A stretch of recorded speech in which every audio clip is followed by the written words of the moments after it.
tu sais quel Européen a découvert l'Amérique ou l'Océanie, mais sais-tu lequel a découvert l'Europe? C'est un Grec de Marseille, Pythéas, bien oublié aujourd'hui, tant il est vrai que les grands explorateurs ne sont pas forcément ceux qui ont laissé leur nom dans la géographie ou l'histoire.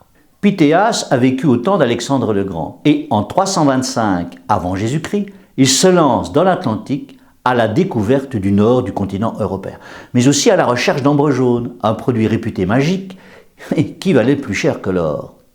Il veut aussi calculer les latitudes, car Pythéas n'était pas un navigateur, il était astronome. Imaginons Pythéas pénétrant avec son petit bateau en bois dans le fougueux océan Atlantique, lieu effrayant pour un Grec qui n'a jamais entendu parler des marées, par exemple.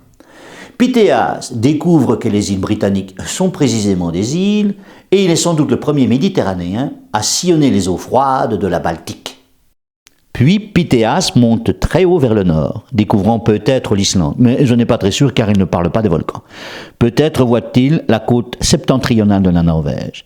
Il découvre la longueur du jour de l'été arctique, le fameux soleil de minuit, et aperçoit, avant de rebrousser chemin vers le sud, le Pac, c'est-à-dire l'endroit où la mer Arctique commence à geler.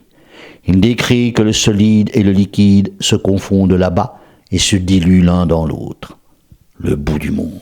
Les savants grecs savaient bien que la Terre était ronde et se moquèrent de Pythéas, le bout du monde. En plus, ils ne savaient pas que la mer pouvait geler, car ça n'arrive pas en Méditerranée, mer trop salée pour cela.